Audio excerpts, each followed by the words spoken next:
Hi ಎಲ್ಲರಿಗೂ ನಮಸ್ಕಾರ. ಬನ್ನಿ ಕರಿಮಣಿ ಸೀರಿಯಲ್ ಏನಾಗ್ತಾ ಇದೆ ಅಂತ ನೋಡ್ಕೊಂಡು ಬರೋಣ. ಈ ಕಡೆ ಸಾಹಿತ್ಯ ಅವ್ರ ಮಾವ ರಾಜುನ ಕರ್ಕೊಂಡ್ ಬರ್ತಾಳೆ.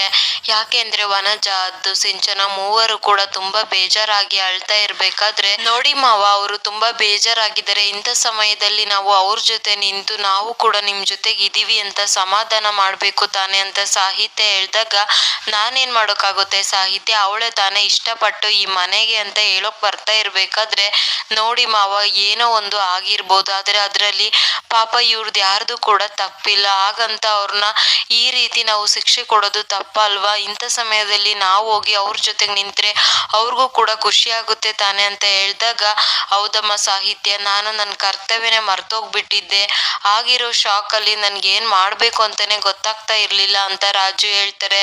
ಮಾವ ಇವಾಗೂ ಕೂಡ ಕಾಲ ಮಿಂಚಿಲ್ಲ, ನೀವು ಹೋಗಿ ಅವ್ರ ಹತ್ರ ಮಾತಾಡಿ ಅಂತ ಹೇಳಿದಾಗ, ಸರಿ ಅಮ್ಮ ಅಂತ ಹೇಳ್ಬಿಟ್ಟು ಈ ಕಡೆ ರಾಜು ಕೂಡ ವನಜಾ ಹತ್ರ ಬರ್ತಾರೆ. ಬಂದಿದ ತಕ್ಷಣ, ಅಣ್ಣ ನಿಜವಾಗ್ಲು ಇದ್ರಲ್ಲಿ ನಂದೇನು ತಪ್ಪಿಲ್ಲ ಅಣ್ಣ, ನಿಜವಾಗ್ಲು ಇದೆಲ್ಲ ನನ್ಗೆ ಗೊತ್ತಿಲ್ಲ, ದಯವಿಟ್ಟು ನನಗೆ ಗೊತ್ತಿಲ್ಲ ಅಂತ ಹೇಳ್ತಾ ಇರ್ಬೇಕಾದ್ರೆ, ಅಯ್ಯೋ ವನಜಾ ನಮಗೂ ಕೂಡ ಗೊತ್ತು ನೀನೇನು ಅಂತ, ಈ ಮನೆಯವರೆಲ್ಲರಿಗೂ ಕೂಡ ಗೊತ್ತು, ನೀನ್ ಅದ್ರ ಬಗ್ಗೆ ಎಲ್ಲ ಯೋಚನೆ ಮಾಡ್ಬೇಡ, ಆದಷ್ಟು ಸಮಾಧಾನವಾಗಿರು ಅಂತ ಹೇಳ್ತಾ ಇರ್ಬೇಕಾದ್ರೆ, ನಿಜವಾಗ್ಲು ಕೂಡ ಅವ್ರು ಈ ರೀತಿ ಮಾಡ್ತಾರೆ ಅಂತ ನನಗೆ ಗೊತ್ತಿರ್ಲಿಲ್ಲ ಅಣ್ಣ, ನನ್ನಿಂದ ತಪ್ಪಾಗಿದೆ ಅಂತ ಹೇಳಿದಾಗ, ವನಜ ಸಮಾಧಾನ ಮಾಡ್ಕೊ, ನೀನು ಈ ಮನೆ ಮಗಳು, ಯಾವತ್ತೂ ಕೂಡ ಈ ಮನೆಗೆ ಕೆಟ್ಟದನ್ನ ಬಯಸೋಕೆ ಸಾಧ್ಯನೇ ಇಲ್ಲ, ಆ ನಂಬಿಕೆ ನನ್ಗಿದೆ ಅಂತ ಹೇಳ್ತಾರೆ.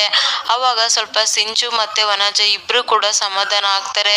ಇನ್ನು ಈ ಕಡೆ ಸಾಹಿತ್ಯ ಪಾಪಮ್ಮನ ಕರ್ಕೊಂಡ್ ಬರ್ತಾರೆ. ನೋಡಿ ಪಾಪಮ್ಮ, ಮನೆಯಲ್ಲಿ ಒಬ್ರು ನೋವಿಗೆ ಒಬ್ರು ಯಾವ ರೀತಿ ಈಗಲ್ ಕೊಟ್ಕೊಂಡಿದ್ದಾರೆ, ಈ ಮನೆಯಲ್ಲಿರೋ ಎಲ್ಲಾ ಸಮಸ್ಯೆನೂ ಕೂಡ ಒಂದೊಂದಾಗೆ ಬಗೆಹರಿತಾ ಇದೆ, ಬಗೆಹರಿಯೋ ಹಾಗೆ ನಾನ್ ಮಾಡ್ತೀನಿ ಅಂತ ಹೇಳ್ತಾಳೆ. ಅದೇ ಟೈಮಿಗೆ ಅರುಂಧತಿ ಕೂಡ ಬರ್ತಾಳೆ. ಬಂದಿದ ತಕ್ಷಣ ಇಲ್ಲಿ ಸಾಹಿತ್ಯ ಪಾಪ ಅಮ್ಮ ಹತ್ರ ಬರ್ತಾಳೆ. ಅದನ್ನ ಸಾಹಿತ್ಯ ನೋಡ್ಬಿಟ್ಟು ಕೋಪ ಮಾಡ್ಕೊಂಡು, ನೋಡಿದ್ರ ಅತ್ತೆ, ಈ ಮನೆಯಲ್ಲಿ ಎಲ್ಲದೂ ಕೂಡ ಬಗೆಹರಿತಾ ಇದೆ, ಒಂದೊಂದಾಗೆ ಸಮಸ್ಯೆಗಳು ಕೂಡ ಕಡಿಮೆ ಆಗ್ತಾ ಇದೆ, ಇನ್ಮೇಲೆ ಈ ಮನೆಯಲ್ಲಿ ಎಲ್ಲದೂ ಕೂಡ ನೆಮ್ಮದಿಯಾಗಿರುತ್ತೆ ಅಂತ ಹೇಳಿದಾಗ, ಸಡನ್ ಆಗಿ ಈ ಕಡೆ ರಾಜು ಕೋಪ ಮಾಡ್ಕೊಂಡ್ ಬಿಡ್ತಾರೆ. ಇನ್ಮೇಲಾದ್ರೂ ನಾನು ಹೇಳೋ ಮಾತನ್ನ ಸೀರಿಯಸ್ ಆಗಿ ತಗೋ ವನಜ ಅಂತ ಹೇಳ್ತಾರೆ. ಅಣ್ಣ ಏನ್ ಹೇಳ್ತಾ ಇದೀಯ ಅಂದಾಗ, ಹೌದು ಅವತ್ತು ನೀನು ಪ್ರಸನ್ನನ ಮದ್ವೆ ಆಗ್ತೀನಿ ಅಂತ ಹೇಳಿದಾಗ ಅವನು ಸರಿ ಇಲ್ಲ, ಅವನ್ ಬ್ಯಾಕ್ಗ್ರೌಂಡ್ ಸರಿ ಇಲ್ಲ, ಅವನ ಮದ್ವೆ ಆಗ್ಬೇಡ ಅಂತ ಹೇಳ್ದೆ, ಆದ್ರೆ ನೀನೇನ್ ಮಾಡ್ದೆ, ಹಠ ಹಿಡ್ದು ಅವನನ್ನೇ ಮದ್ವೆ ಮಾಡ್ಕೊಂಡು ಈ ಮನೆ ಕರ್ಕೊಂಡ್ ಬಂದೆ, ಅವತ್ತು ನೀನ್ ನನ್ ಮಾತ್ ಕೇಳಿದ್ರೆ ಇವತ್ತು ಈ ಪ್ರಸನ್ನ ನಮ್ಮ ಮನೆಗ್ ಬರ್ತಾ ಇರ್ಲಿಲ್ಲ, ಇಷ್ಟೆಲ್ಲ ಸಮಸ್ಯೆ ಮಾಡ್ತಾ ಇರ್ಲಿಲ್ಲ, ಇದಕ್ಕೆಲ್ಲ ಕಾರಣ ನೀನೇ ಅಂತ ಹೇಳಿದ ತಕ್ಷಣ ವನಜ ಕೂಡ ಕೋಪ ಮಾಡ್ಕೊಳ್ತಾಳೆ. ಅಣ್ಣ ಏನ್ ಮಾತಾಡ್ತಾ ಇದೀಯ, ನಾನು ಇಷ್ಟು ನೋವಲ್ಲಿದ್ದೀನಿ, ಇವಾಗ್ಲೂ ಕೂಡ ನೀನ್ ಈ ತರ ಮಾತಾಡ್ತೀಯ ಅಂತ ಅನ್ಕೊಂಡಿರ್ಲಿಲ್ಲ, ಯಾವತ್ತೋ ನಾನ್ ಮಾಡಿರೋ ತಪ್ಪಿಗೆ ಇವತ್ತು ಕೂಡ ನೀನ್ ಅದನ್ನ ಮನ್ಸಲ್ಲಿ ಇಟ್ಕೊಂಡು ಮಾತಾಡ್ತಾ ಇದೀಯ, ನಿಜವಾಗ್ಲೂ ಕೂಡ ನೀನ್ ಈ ರೀತಿ ಮಾಡ್ತೀಯ ಅಂತ ಅನ್ಕೊಂಡಿರ್ಲಿಲ್ಲ ಅಂತ ಹೇಳಿದಾಗ, ಅಫ್ಕೋರ್ಸ್ ನೀನ್ ಮಾಡಿರೋ ತಪ್ಪನ್ನ ನಾನು ಹೇಳ್ತೀನಿ, ಇಷ್ಟೆಲ್ಲ ಆಗೋಕೆ ಕಾರಣ ನೀನೇ ಅಂತ ಹೇಳ್ಬಿಟ್ಟು ರಾಜು ಕೋಪ ಮಾಡ್ಕೊಂಡು ಹೋಗ್ಬಿಡ್ತಾರೆ. ಅದನ್ನ ನೋಡಿ ಅರುಂಧತಿ ನಗ್ತಾ ಇರ್ತಾಳೆ. ನೋಡ್ದ ಸಾಹಿತ್ಯ, ಈ ಮನೆಯಲ್ಲಿ ಎಲ್ಲ ಸರಿ ಹೋಗ್ತಾ ಇದೆ, ಆದ್ರೆ ಗೋಡೆಗೆ ಬಿಟ್ಟಿರೋ ಬಿರುಕನ್ನ ಮುಚ್ಚಬಹುದು, ಮನ್ಸಲ್ಲಾಗಿರೋ ಬಿರುಕನ್ನ ಯಾವತ್ತೂ ಮುಚ್ಚೋಕೆ ಸಾಧ್ಯ ಇಲ್ಲ ಅಂತ ಹೇಳ್ಬಿಟ್ಟು ಅಲ್ಲಿದ್ದ ಹೋಗ್ತಾರೆ. ಅದೆಷ್ಟೇ ದೊಡ್ಡ ಬಿರುಕಾಗ್ಲಿ ಪಾಪಮ್ಮ, ನಾನ್ ಅದನ್ನ ಮುಚ್ಚುತ್ತೀನಿ, ಈ ಮನೇಲಿ ಎಲ್ಲರೂ ಕೂಡ ಖುಷಿಯಾಗಿರ್ಬೇಕು, ಆ ರೀತಿ ನಾನ್ ಮಾಡ್ತೀನಿ ಅಂತ ಹೇಳ್ತಾಳೆ. ಇನ್ನು ಈ ಕಡೆ ಕಾರಣ ಫೋಟೋ ಹಿಡ್ಕೊಂಡು ನೋಡ್ತಾ ಇರ್ಬೇಕಾದ್ರೆ ಸಾಹಿತ್ಯ ಅಲ್ಲಿಗೆ ಕಾಫಿ ತಗೊಂಡ್ ಬರ್ತಾಳೆ. ಕಾರಣ ಏನ್ ನೋಡ್ತಾ ಇದೀರಾ, ಯಾರ್ ಫೋಟೋ ಅಂತ ಕೇಳಿದಾಗ, ಇದು ಪ್ರಸನ್ನ ಅಂಕಲ್ ಟ್ರಂಕ್ ಅಲ್ಲಿ ಸಿಕ್ಕಿದ್ದು, ಈ ಫೋಟೋದಲ್ಲಿರೋ ಹುಡುಗಿ ಯಾರು ಅಂತ ನೋಡ್ತಾ ಇದ್ದೀನಿ ಅಂತ ಹೇಳ್ತಾನೆ. ಅದೇ ಟೈಮಿಗೆ ಬ್ರಹ್ಮಕುಮಾರ್ ಇದ್ದ ಕಾಲ್ ಬರುತ್ತೆ. ಹೇಳಿ ಬ್ರಹ್ಮಕುಮಾರ್, ಏನಾದ್ರೂ ಇನ್ಫಾರ್ಮೇಶನ್ ಸಿಕ್ತಾ ಅಂತ ಕಾರಣ ಕೇಳಿದಾಗ, ಹೌದು ಪೊಲೀಸ್ ಇದ್ದ ಫುಲ್ ವೆರಿಫಿಕೇಶನ್ ಮಾಡಿಸಿದೀನಿ, ಪ್ರಸನ್ನಗೆ ಕ್ರಿಮಿನಲ್ ಬ್ಯಾಕ್ ಗ್ರೌಂಡ್ ಇದೆ, ಹಾಗಾಗಿ ಏನು ಅಂತ ತಿಳ್ಕೊಬೇಕು ಅಂತ ಹೇಳ್ತಾರೆ. ಏನ್ ಕ್ರೈಮ್ ಮಾಡಿದರೆ ಏನು ಅಂತ ಗೊತ್ತಾಯ್ತಾ ಅಂದಾಗ, ಇಲ್ಲ ಸರ್ ಇನ್ನ ಫುಲ್ ಇನ್ಫಾರ್ಮೇಶನ್ ಸಿಕ್ಕಿಲ್ಲ ಅಂತ ಹೇಳ್ತಾನೆ. ಎಲ್ಲೆಲ್ಲಿದ್ದ ಸಾಧ್ಯ ಆಗುತ್ತೋ ಅಲ್ಲಿದ್ದನ್ನು ಕೂಡ ಇನ್ಫಾರ್ಮೇಶನ್ ನ ಕಲೆಕ್ಟ್ ಮಾಡಿ ನನಗೆ ಎಲ್ಲ ಇನ್ಫಾರ್ಮೇಶನ್ ಬೇಕು ಅಂತ ಹೇಳ್ತಾ ಇರ್ತಾನೆ. ಅದನ್ನ ವನಜ ಮತ್ತೆ ಸಿಂಚು ಇಬ್ರು ಕೂಡ ಕೇಳಿಸ್ಕೊಳ್ತಾರೆ. ಕರ್ಣ ನೀನ್ ಮಾತಾಡ್ತಾ ಇರೋದು ಪ್ರಸನ್ನ ಬಗ್ಗೆ ತಾನೆ, ಏನ್ ಕ್ರೈಮ್ ಹೇಳು ಕರ್ಣ ಅಂತ ಕೇಳ್ತಾಳೆ. ಪ್ಲೀಸ್ ಕರ್ಣ, ನಮ್ಮ ಅಪ್ಪನ ಬಗ್ಗೆ ನೀನ್ ಯಾವ ಸತ್ಯನೂ ಕೂಡ ಮುಚ್ಚಿಡ್ಬೇಡ, ಅದೇನು ಅಂತ ಹೇಳು ಅಂತ ಹೇಳಿದಾಗ, ಪ್ರಸನ್ನ ಅಂಕಲು ಏನೋ ಕ್ರೈಮ್ ಮಾಡಿದ್ದಾರೆ ಅಂತೆ, ಅದನ್ನೇ ನೋಡ್ತಾ ಇದೀವಿ ಅಂತ ಹೇಳ್ಬಿಟ್ಟು ಅಲ್ಲಿದ್ದ ಹೋಗ್ತಾನೆ.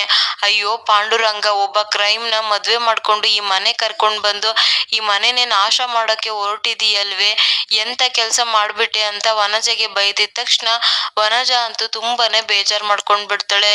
ಅದೇ ಟೈಮ್ಗೆ ಈ ಕಡೆ ಅದ್ದು ಕೂಡ ಇನ್ನೇನು ಊಟ ಮಾಡಕ್ ಹೋಗ್ಬೇಕು, ಆಯಿ ಅಲ್ಲಿಗೂ ಕೂಡ ಬಂದ್ಬಿಟ್ಟು ತಿನ್ನಪ್ಪ ಅದ್ದು ತಿನ್ನು, ನಿಮ್ಮಪ್ಪ ನೋಡಿದ್ರೆ ಈ ಮನೆ ನೆಮ್ಮದಿ ಕಿತ್ಕೊಂಡೋದ, ನೀ ನೋಡಿದ್ರೆ ಇಲ್ಲಿ ತಿಂದು ತಿಂದು ಗುಂಡಾಡಿ ಗುಂಡ ಹಾಕ್ತಾ ಇದೀಯ ಅಂದಿದ ತಕ್ಷಣ ಅದ್ದುಗಂತೂ ತುಂಬಾನೇ ಬೇಜಾರಾಗ್ಬಿಡುತ್ತೆ. ಅಲ್ಲಿಗೆ ಸಾಹಿತ್ಯ ಕೂಡ ಬರ್ತಾಳೆ.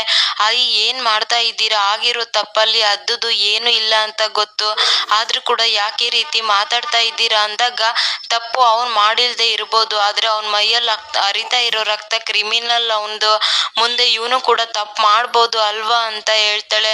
ಆಯಿ ಯಾಕೆ ಈ ರೀತಿ ಮಾತಾಡ್ತಾ ಇದೀಯಾ, ಅದ್ದು ನಿನ್ ಮುಂದೆನೆ ಆಡಿ ಬೆಳ್ದಿರೋ ಹುಡುಗ, ಅವನು ಇಂಥ ಕೆಲಸ ಎಲ್ಲ ಮಾಡೋಕೆ ಸಾಧ್ಯ ಇಲ್ಲ ಅಂತ ಹೇಳ್ದಾಗ, ಮನ್ಸು ಒಳ್ಳೇದೇ ಇರ್ಬೋದು ಆದ್ರೆ ರಕ್ತ ಒಳ್ಳೇದಲ್ಲ ತಾನೆ, ಯಾವಾಗ ಯಾವ ರೀತಿ ಬೇಕಿದ್ರು ಬದಲಾಯಿಸುತ್ತೆ ಅಂತ ಹೇಳ್ಬಿಡ್ತಾಳೆ. ಈ ಮನೇಲಿ ಒಟ್ನಲ್ಲಿ ನನ್ ಮಗಳ ಮನೇನ ಹಾಳ್ ಮಾಡ್ಬೇಕು ಅಂತಾನೆ ಇವರೆಲ್ಲ ರಾಕ್ಷಸರುಗಳು ಬಂದು ಸೇರ್ಕೊಂಡಿದ್ದಾರೆ ಅಂತ ಹೇಳ್ಬಿಟ್ಟು ಆಯಿ ಕೋಪ ಮಾಡ್ಕೊಂಡು ಅಲ್ಲಿದ್ದ ಹೋಗ್ಬಿಡ್ತಾರೆ.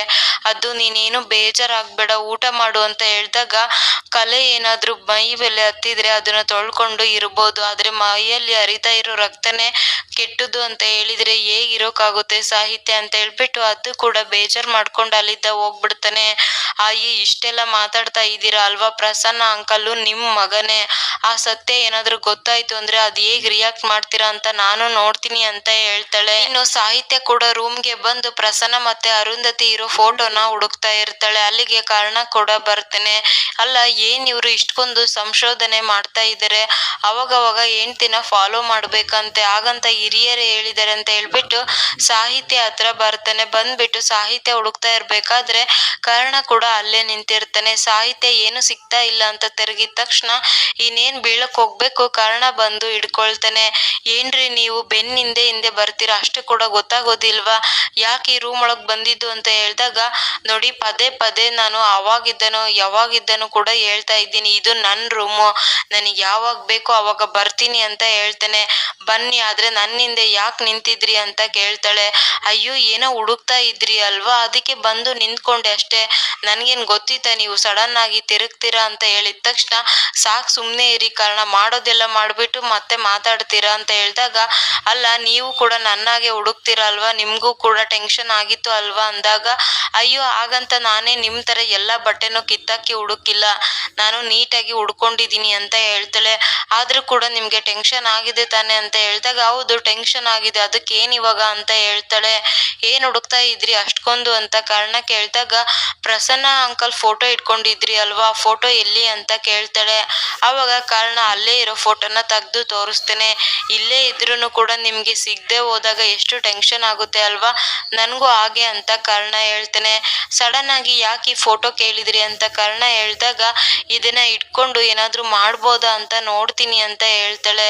ಏನ್ ಹೇಳ್ತಾ ಇದ್ದೀರಾ, ಆ ಫೋಟೋದಲ್ಲಿ ಇರೋರು ನಿಮ್ಗೆ ಗೊತ್ತಾ ಅಂತ ಕಾರಣ ಕೇಳಿದಾಗ, ಅಯ್ಯೋ ಇಲ್ಲ ಕಾರಣ, ನಿಮ್ಗೆ ಯೂಸ್ ಆಗೋ ರೀತಿ ಏನಾದ್ರೂ ನಾನು ಕೂಡ ಸಹಾಯ ಮಾಡ್ಬೋದು ಅಂತ ಫೋಟೋ ಇಸ್ಕೊಂಡೆ ಅಷ್ಟೇ ಅಂತ ಹೇಳ್ದಾಗ, ಇದ್ರ ಬಗ್ಗೆ ನಿಮ್ಗೆ ಏನಾದ್ರೂ ಗೊತ್ತಾದ್ರೆ ನನ್ಗೆ ಹೇಳಿ ಸಾಹಿತ್ಯ ಅಂತ ಹೇಳ್ತಾನೆ. ಇನ್ನು ಈ ಕಡೆ ಸಾಹಿತ್ಯ ಹೋಗ್ತಾ ಇರ್ಬೇಕಾದ್ರೆ ಭರತ್ ಅಲ್ಲಿಗೆ ಬರ್ತಾನೆ. ಅದಕ್ಕೆ ಒಂದ್ ನಿಮಿಷ, ಅದಕ್ಕೆ ನಾನ್ ನಿಮ್ಮ ಹತ್ರ ಮಾತಾಡ್ಬೇಕು, ನಿಮ್ಗೆ ಯಾವಾಗಾದ್ರೂ ಕೂಡ ಅಣ್ಣ ಜೊತೆನೇ ಇರ್ಬೇಕು ಅಂತ ಅನ್ಸುತ್ತಾ, ಅಣ್ಣ ಜೊತೆ ಲಾಂಗ್ ಡ್ರೈವ್ ಹೋಗ್ಬೇಕು ಅಂತ ಅನ್ಸುತ್ತಾ, ನಿಮ್ ಮನ್ಸಲ್ಲಿ ಅವನ ಬಗ್ಗೆ ಹೂ ಅರಳೋ ಜಾಗ ಏನಾದ್ರೂ ಇದೆನಾ ಅಂತ ಕೇಳ್ತಾ ಇರ್ಬೇಕಾದ್ರೆ ಕಾರಣ ಕೂಡ ಅಲ್ಲೇ ನಿಂತ್ಕೊಂಡು ಕೇಳಿಸ್ಕೊಳ್ತಾ ಇರ್ತಾನೆ. ಏನು ನನ್ ಮನ್ಸಲ್ಲಿ ಅವ್ರ ಬಗ್ಗೆ ಹೂ ಅರಳೋದ ಸಾಧ್ಯನೇ ಇಲ್ಲ, ಯಾವಾಗ ನೋಡಿದ್ರು ನಿಮ್ಮಣ್ಣ ಊರ್ ಅಂತಾನೆ ಇರ್ತಾರೆ, ಬೆನ್ನಿಗೆ ನಿಂತಿರ್ತಾರೆ, ಅಂತವ್ರ ನಾನ್ ಕರ್ಕೊಂಡು ಲಾಂಗ್ ಡ್ರೈವ್ ಹೋಗ್ಬೇಕಾ, ಸಾಧ್ಯನೇ ಇಲ್ಲ ಅಂತ ಹೇಳ್ಬಿಡ್ತಾಳೆ. ಅದನ್ನ ಕೇಳಿಸ್ಕೊಂಡು ಕಾರಣಗಂತೂ ಫುಲ್ ಕೋಪ ಬಂದ್ಬಿಡುತ್ತೆ. ಆಗಲ್ಲ ಅದಕ್ಕೆ ಅದು ಅಂತ ಹೇಳಕ್ ಹೋಗ್ತಾ ಇರ್ಬೇಕಾದ್ರೆ ಕಾರಣ ಅಲ್ಲೇ ಇರೋದು ಗೊತ್ತಾಗ್ಬಿಡುತ್ತೆ. ಅಯ್ಯೋ ಅಣ್ಣ ಅಂತ ಹೇಳಿದ ತಕ್ಷಣ ಭರತ್ನ ಆ ಕಡೆ ದೂಕೆ ಬಿಡ್ತಾನೆ. ನಾನೆಲ್ರಿ ನಿಮ್ ಬೆನ್ನಿಂದೆ ಬಂದ್ ನಿಂತ್ಕೊಂಡಿದೀನಿ ಅಂತ ಕಾರಣ ಹೇಳ್ದಾಗ, ಅವಾಗ್ಲೇ ಬಂದು ನಿಂತ್ಕೊಳ್ಳಿಲ್ವಾ ಅಂತ ಹೇಳ್ತಾಳೆ. ಅಯ್ಯೋ ನಾನ್ ಬಂದ್ ನಿಂತಿದ್ದೆ, ನೀವೇ ಬೀಳೋಕೆ ಬಂದಿದ್ದು, ಅದಕ್ಕೆ ಇಟ್ಕೊಂಡಿದ್ದು ಅಂತ ಹೇಳಿ ಇಬ್ರು ಕೂಡ ಕಿತ್ತಾಡ್ತಾ ಇರ್ಬೇಕಾದ್ರೆ, ಅಯ್ಯೋ ಅಣ್ಣ ಅದಕ್ಕೆ ಸಾಕ್, ಇಬ್ರು ಕೂಡ ನಿಲ್ಲಿಸ್ತೀರಾ, ನಿಮ್ಮನ್ನ ಅರ್ಥ ಮಾಡ್ಕೊಳ್ಳೋದು ತುಂಬಾ ಕಷ್ಟ ಅಂತ ಭರತ್ ಹೇಳ್ತಾನೆ. ನನ್ಗೆ ಹೊಟ್ಟೆ ಹಸುವಾಗ್ತಾ ಇದೆ, ನನ್ಗೆ ಊಟ ಕೊಡಿ ಅತ್ತಿಗೆ ಅಂತ ಹೇಳ್ಬಿಟ್ಟು ಸಾಹಿತ್ಯ ಜೊತೆಗೆ ಹೋಗ್ಬಿಡ್ತಾನೆ. ಇನ್ನು ಈ ಕಡೆ ಆಯಿ ಯೋಚನೆ ಮಾಡ್ತಾ ಇರ್ಬೇಕಾದ್ರೆ ಸಾಹಿತ್ಯ ಬೇಕು ಅಂತಾನೆ ಅಲ್ಲಿಗೆ ಬರ್ತಾಳೆ. ಬಂದ್ಬಿಟ್ಟು ಆ ಪ್ರಸನ್ನ ಅಂಕಲ್ ಎಷ್ಟು ನೀಚ ಅಲ್ವಾ ಈ ಮನೇಲೆ ಇದ್ದು ಎಂತೆಂತ ಆಟ ಆಡಿದ್ರು. ಅವ್ರ ಬಗ್ಗೆ ಇನ್ನೊಂದ್ ವಿಚಾರ ನಿಮ್ಗೆ ಗೊತ್ತಿಲ್ಲ ಅಲ್ವಾ ಅವ್ರಿಗಿರೋದು ಬ್ಲೂ ಐಸ್ ಅಂತ ಹೇಳಿದ ತಕ್ಷಣ ಈ ಕಡೆ ಆಯಿಗಂತೂ ಫುಲ್ ಶಾಕ್ ಆಗ್ಬಿಡುತ್ತೆ. ಇಷ್ಟು ದಿನ ಅವರು ಬ್ಲಾಕ್ ಲೆನ್ಸ್ ನ ಹಾಕೊಂಡು ನಮ್ಗೆಲ್ಲ ಮೋಸ ಮಾಡಿದ್ದಾರೆ, ಈ ಮನೆಗೆ ಎಷ್ಟೆಲ್ಲ ಮೋಸ ಮಾಡಿದ್ದಾರೆ ಅಂತ ಹೇಳಿದ ತಕ್ಷಣ ಆಯಿಗಂತೂ ಫುಲ್ ಶಾಕ್ ಆಗ್ಬಿಡುತ್ತೆ. ಇನ್ನು ನೆಕ್ಸ್ಟ್ ಎಪಿಸೋಡ್ ಅಲ್ಲಿ ಈ ಕಡೆ ಸಾಹಿತ್ಯ ಕೂಡ ಆ ಫೋಟೋನ ತಗೊಂಡ್ ಬಂದು ಆಯಿಗೆ ಕೇಳ್ತಾ ಇರ್ತಾರೆ, ಈ ಫೋಟೋದಲ್ಲಿರೋದು ಯಾರು ಅಂತ ನಿಮ್ಗೆ ಗೊತ್ತಾ ಅಂತ ಹೇಳ್ತಾ ಇರ್ಬೇಕಾದ್ರೆ ಆಯಿ ಇನ್ನೇನ್ ಸತ್ಯ ಹೇಳ್ಬೇಕು ಅಷ್ಟೊತ್ತಿಗೆ ಎಪಿಸೋಡ್ ನ ಮುಗಿಸಿದರೆ. ಆದ್ರೆ ಆಯಿ ನಿಜವಾಗ್ಲೂ ಕೂಡ ಅಷ್ಟು ಈಸಿಯಾಗಿ ಹೇಳೋಕೆ ಅರುಂಧತಿ ಬಿಡೋದಿಲ್ಲ. ಇದಿಷ್ಟು ಇವತ್ತಿನ episode. Thank you so much.